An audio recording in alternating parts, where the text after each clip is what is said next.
At 6 with the BBC News for Hampshire, Dorset and the Isle of Wight, I'm Michael Coombs. People evacuated from flats in Southampton have been told their building could have collapsed in a fire.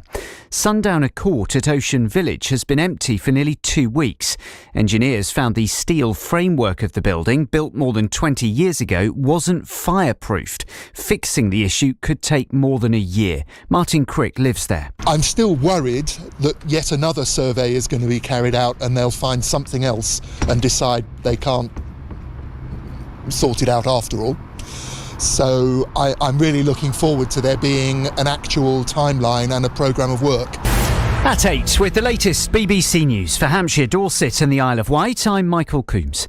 People who were suddenly evacuated from a block of flats in Southampton have been told their building could have collapsed in a fire. Almost 2 weeks ago, residents at Sundowner Court in Ocean Village were handed letters giving them just hours to get out. Engineers found the steel framework of the building, built more than 20 years ago, wasn't fireproofed. Fixing the issue could take more than a year. Leaseholder Penny Bowen is worried that more problems could be found. Grenfell was horrendous, but I just didn't think it would apply to ours. I mean, you look at it from a distance, it's mainly glass. And now this has happened.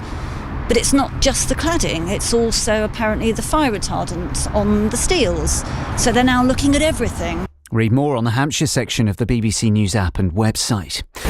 At 9 with the latest BBC News for Hampshire, Dorset and the Isle of Wight, I'm Michael Coombs. Southampton Itchen MP is Darren Paffey. Those living in properties that are perhaps similar or built by the same developers or around a similar time will want to have that reassurance. These properties are not cheap. What people want to know is that they were built well in the first place. That doesn't seem to be the case if these findings are correct.